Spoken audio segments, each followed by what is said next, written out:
Hello, welcome to my channel. I'm Julie. This is Julie Sews Her Own Clothes. I can't stop smiling. It's Monday morning. I have had the best weekend. In fact, I think March is turning out to be the best month I've had in a very, very long time. And we're only halfway through and there's more to come. So what's put this big smile on my face and made my jaw ache so much is I just had the most amazing weekend in Plymouth. The main event was Plymouth Frocktails, organised by the absolutely gorgeous Lizzy from Make Fabrics Boutique, based in Plymouth, and the lovely Angela from Devon Threadtails. This has been a long anticipated event and it did not disappoint at all. It was fabulous.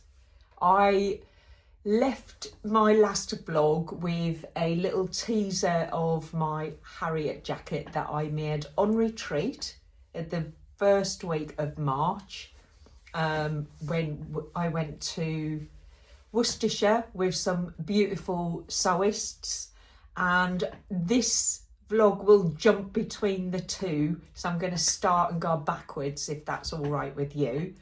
I did do a little bit of vlogging whilst I was in Plymouth. Chris and I stayed in a lovely suite in the Duke of Cornwall Hotel. That was kind of a little bit of a thank you from me to Chris for chauffeuring me all weekend and actually just being a really fantastic husband that he is. He was spending quite a bit of the time we were there on his own. He literally came to accompany me, really. So yeah, I decided to book us into a suite at the Duke of Cornwall. We had a secret passageway that revealed the most beautiful views of Plymouth Hoe, 360 views. I will insert that footage now and then I will come back to you. 17. 502, 516. That's what this one. Are we on the 5th floor? Yeah. What's our room number? 517. 517. It's a secret room, Chris.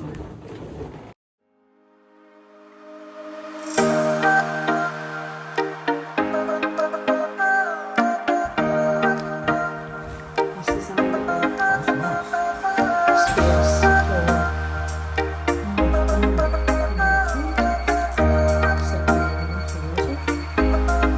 for secret door.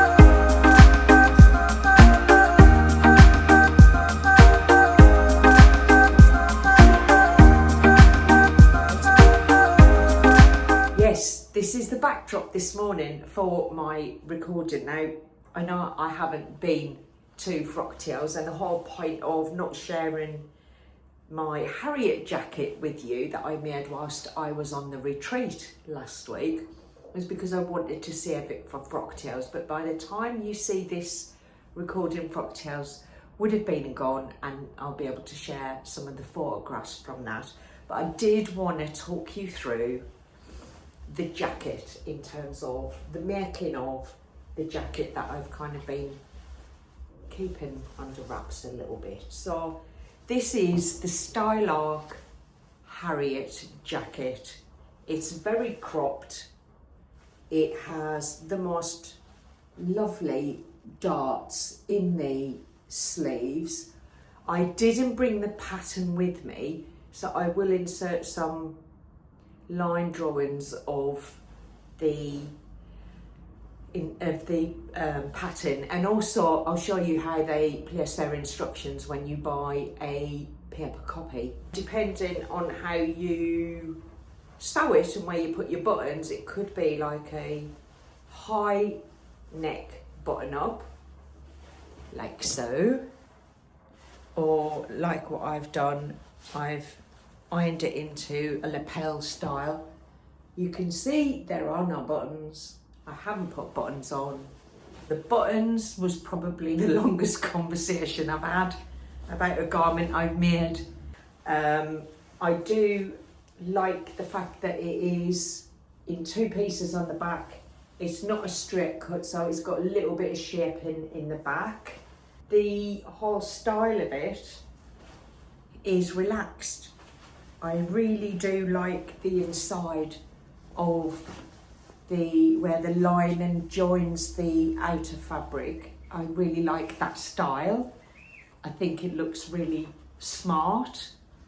And the lining that I chose, I think you can probably see it's almost two-tone, where it has like a burgundy reddish look to the yellow, depending on which direction and how the light is reflecting on it, which I think goes really well with the colours of the main fabric. So I was lucky I had this in my stash actually, in that it was such a really good match. Now, I'd heard a lot that has put me off over the last couple of years about style arc patterns, in that their instructions are just rubbish, and it did put me off. It definitely put me off, and I haven't even considered style arc before. But Stacey J from Stacey J's studio messaged me months ago and went, try the Harriet, and I was like, okay, I'll have a look at it. And I did. I had a look at it and I thought, oh, I like that. I do like the simplicity of the shape of it. And then when I needed something for Frocktails, I thought, I'm going to go and have a look at that. The thing that I think they could do better, and actually looking at their instructions, they look sparse. And I think the key to their instructions are you need to have done some sewing. You need to have been familiar with processes to be able to, if I was new or relatively new and hoping just to follow instructions, I would not have made this jacket. So it isn't a beginner friendly instruction booklet, shall we say, but what it does do is give you some steps, and actually there are lots of other similar jackets that you could just look up and get some advice on.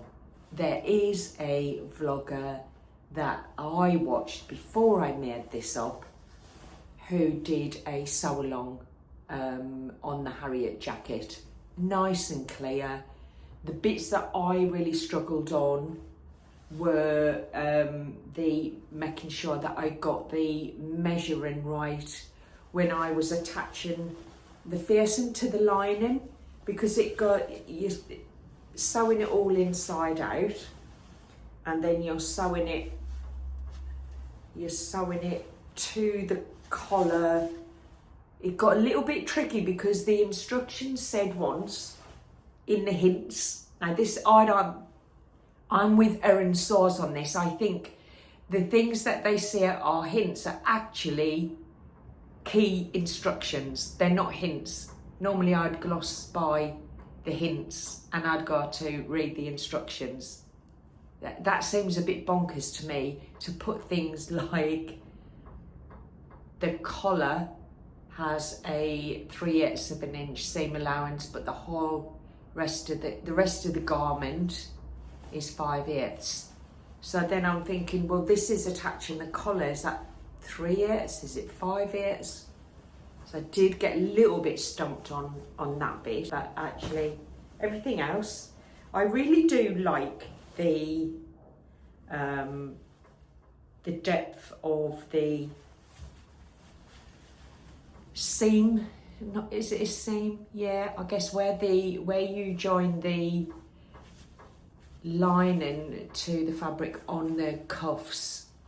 It's just deep enough that it doesn't, you know, it's not going to poke through. But actually, if you turn your cuff up, you get a little bit of the lining, not a big bulk of lining showing, which I really like. I have to say that I think what makes this jacket is the fabric choice. This jacquard is super light. It's just really stunning, but it really was tricky to work with. So, you know, point to note, think about how your fabric's going to behave, and if you need to do some hand stitching on it just to stop it from stretching out, or just really think about how your fabric is going to behave, especially with adding collars where you have to quite manipulate the fabric in areas like this where you're adding opposite curves that need a little bit of manipulation. It's easy for delicate fabrics to free and to start stretching out. So I slowed the stitching down, took my time, made sure that I knew what I was doing, and I would suggest pressing cloth, yeah, because this ended up with a big burn mark and a hole in it, and I had to do it again. And luckily it was at a point where it didn't make me cry and it was fixable. But yeah, it's got a nice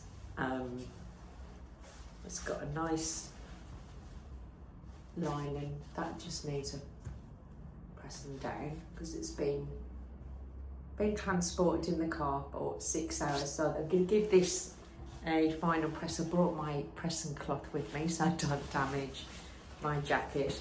But as you can see, it's absolutely beautiful out there. So I'm going to get out there, I'm going to have a little nose about.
So this is Christine. Hi.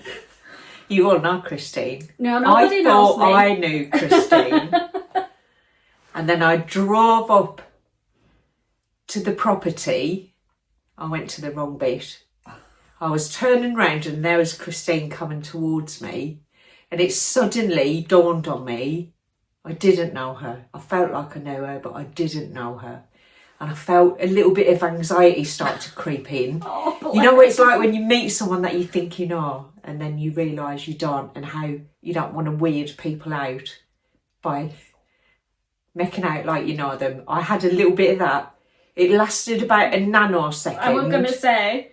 The second we got out of the car... You got a Christine hug, so... You got a Christine hug. All is well with the world, Julie. Definitely. And you have a hug. Definitely. And Yeah. we were the first to arrive, so We were. spent We had a good rummage around, didn't we? a couple of hours on our own. Yeah. So we really got to know Yeah. each other, which was nice. Yeah, and we got everything set up, Yeah. ready for everybody. Yeah, we were good, weren't we? Got Yeah. everything organised, got all the plugs in the right places. Stations lined up. Yeah. And it's been great because everybody's had their own space and I their own know. room, haven't they? Yeah. Which is important, I think. You need somewhere to escape to. Yeah. Because we love each other to bits, don't get me It wrong, was a but great week. it's a week with 5 strangers. It is a big ask of anybody, I think. Yeah, totally. And there's lots of room to kind of be on your own if you Yeah. needed to, but most of the time we We were spent together. Yeah. together sewing. Yeah. Being- So what was your best bit about the week then, Julie? I just think it's the relationship building. I've absolutely loved getting to know everybody, because when we vlog, you see the bits we want to share with you.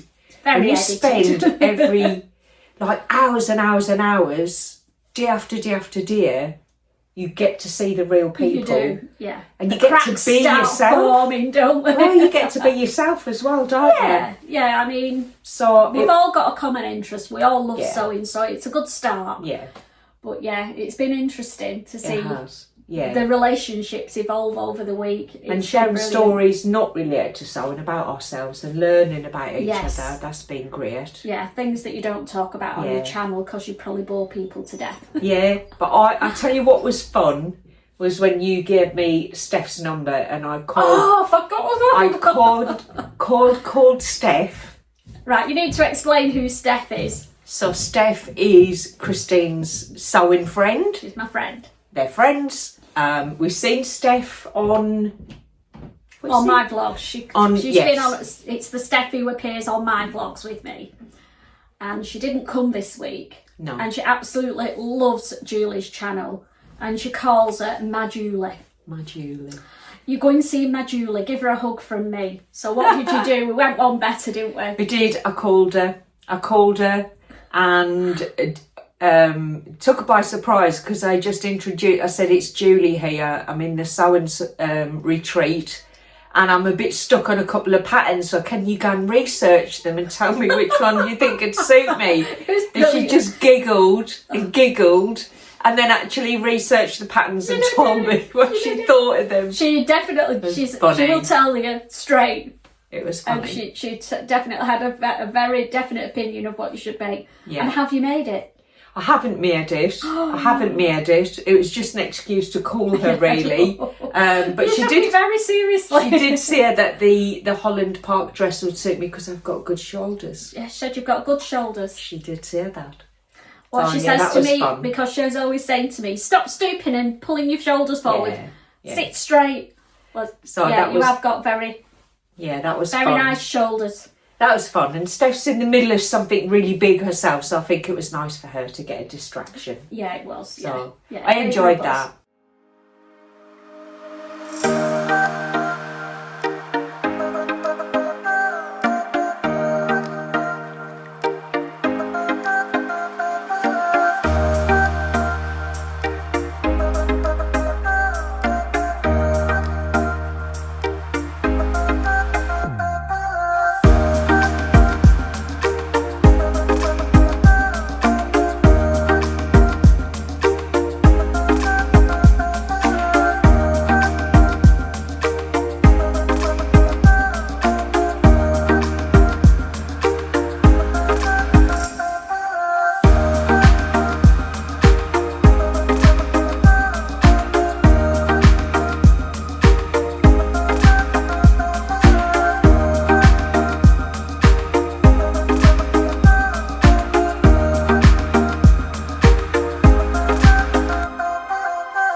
And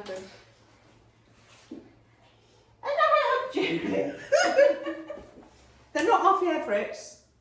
Well, why aren't you wearing your Because okay, so the bottoms are not finished. Well, they are. I do like a finish, but it's a nice cuff and it's a good height. I didn't make this here. I brought it with me. I made these to match this. But it's a good fit on the trouser. Could do with a bit of a press, bit of a crease, and around. Let's see that. But apart from the fact that the rise is a bit low, They're the lazy pants. They're meant to They're be meant at my to- knees. Lazy bone. No, okay, thank for style. There's a nice gather. They're flattering, and you can certainly sit down in them. Well done, good effort. So the other thing that we got up to that I didn't share on the retreat was the honk the horn. I took a little horn with me, thought it would be fun to have a capture all of the makes as we were making them. We had a little boot area at the front of the property, and I just stuck some flip chart paper up, and we started to record the garments that we finished as we went through that week together. And you can see we did get through quite a few garments, and it was just fun to hear that horn honked and then to kind of check what had just been completed with each other. It was just a really fun thing to do. It was really clear that Sam was the out and out winner of the most makes. Not that we were in competition with each other, but you know, it's a bit of fun, isn't it? And my little journey with Mary was quite fascinating. I've met Mary maybe 3 times. She's been there every time I've went to the sewing social that she helps Sam run. Mary, I've always found to be really pleasant and welcoming, but really quiet. I've never heard her kind of start a conversation, and I think I might have mentioned in my last vlog, I was mindful to watch my P's and Q's, and you know, I don't know why I needed to, because Mary set the tone. She is funny, she is generous, and I loved getting to know Mary. And I think she definitely found a bit of herself that maybe she'd forgotten about whilst we were on that sewing retreat. I'll just share what I'm wearing because I forgot to do that. Today I am wearing a ready-made, this was a loose fitting poppered shirt that I bought from Tesco's, which is a food store, and they have an area where they do sell clothes as well. It was just a standard shirt that probably came mid thigh, so it came to about here, just buttoned down, very boxy, shapeless. I think I paid £8 or £10 for it.